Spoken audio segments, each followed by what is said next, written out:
General Akhtar عبد الرحمن کو رخصت ہوئے 32 برس گزر چکے ہیں، لیکن افغان جنگ اور مقبوضہ کشمیر کے مسلمانوں کی مدد کے حوالے سے ان کی خدمات کا اعتراف آج بھی کیا جاتا ہے۔ بروس رائڈل کا شمار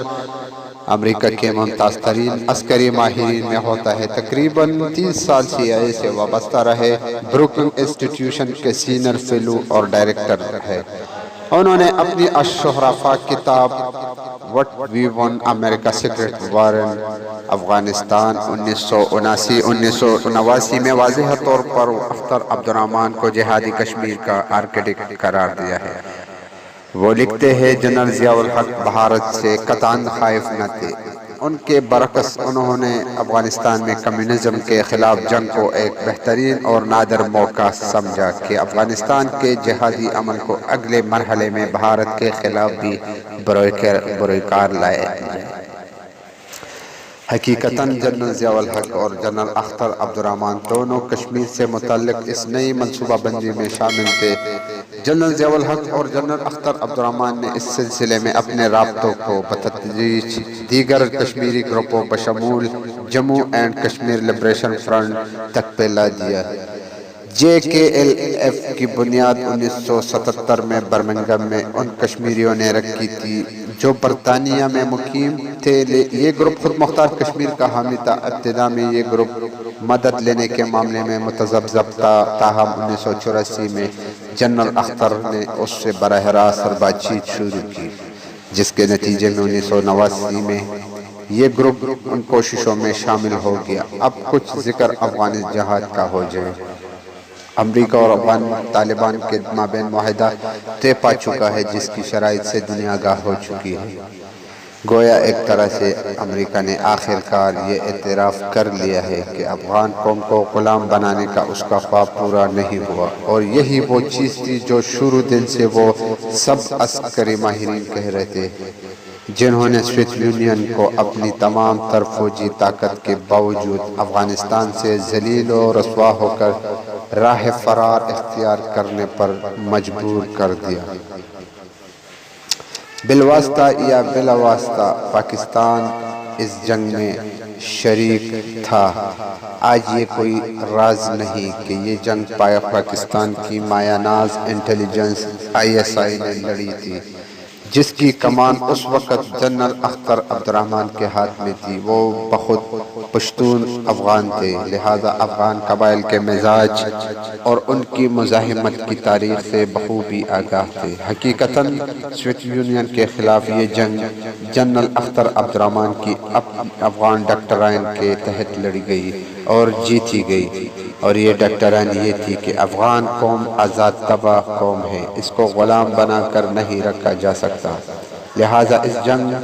افغانستان کا نتیجہ جلد یا بدیر افغان قوم ہی کے حق میں برآمد ہونا ہے۔ پاکستان کو اس صرف اپنے حصے کا کردار ادا کرنا ہے، اور وہ یہ ہے کہ افغان مجاہدین کی مدد کرتے وقت ان کے قبائل کے درمیان کوئی امتیاز سلوک نہ رکھا جائے۔ اسی افغان ڈاکٹرائن کے تحت جنرل اختر عبد الرحمن نے تمام افغان قبائل اور تنظیموں کو روسی حملے کے خلاف متحد کیا، افغان قبائل کی بکھری ہوئی قوت کو مجتمع کیا اور تھوڑے ہی مدت میں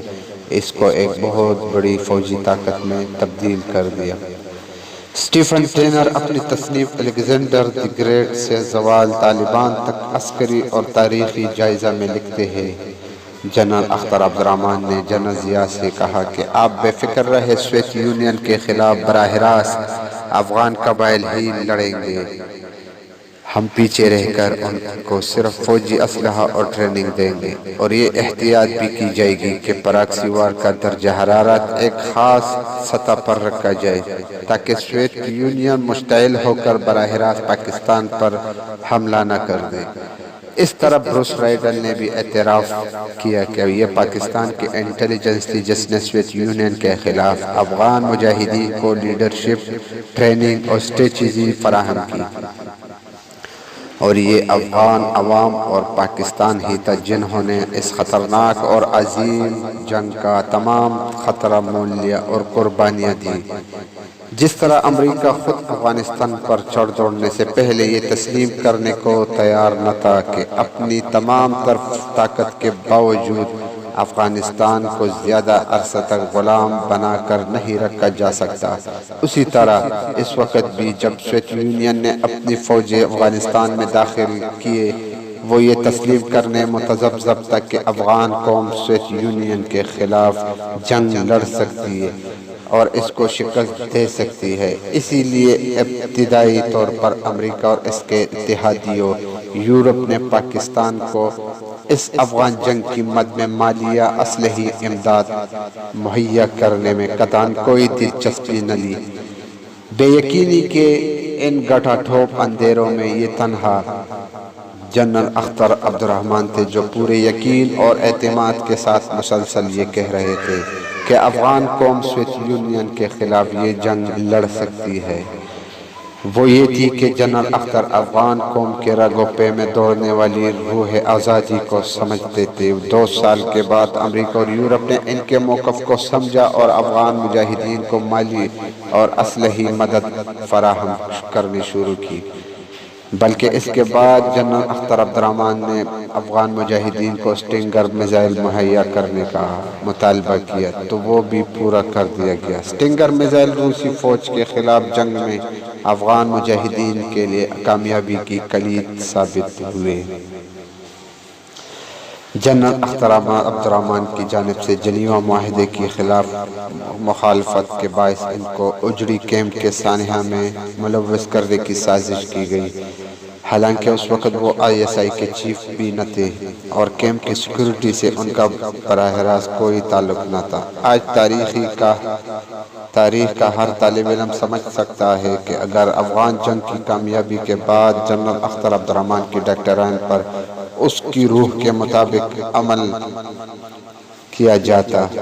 تو افغانستان میں ایک ایسی مستحکم حکومت مارز وجود میں آ سکتی تھی جو نہ صرف پاکستان کی زبردست حامی ہوتی بلکہ پاکستان کو اپنا محسن بھی سمجھتی اور پاکستان کو افغان بارڈر کی طرف سے کوئی خطرہ لاحق نہیں ہونا تھا۔ افسوس کہ 17 اگست 1988 کو جنرل ضیاء اور جنرل اختر عبدالرحمن کی شہادت کے بعد بھی پاکستان کی مختلف حکومتوں نے جنرل اختر عبدالرحمن کی ڈاکٹرائن کے برعکس افغانستان میں امتیازی پالیسی اختیار کی، جس کے نتیجے میں افغانستان میں اندرون انتشار پھیلا اور افغانستان کی نئی ابھرنے والی لیڈرشپ پاکستان سے برگزشتہ ہوئی۔ پاکستان آج بھی اگر اس پیچیدہ صورتحال سے نکل سکتا ہے تو وہ صرف اور صرف جنرل اختر عبدالرحمن کی افغان ڈاکٹرائن پر عمل پیرا ہو کر، یعنی اولاً افغان قوم کے جذبہ آزادی کا دل سے احترام کیا جائے، ثانیاً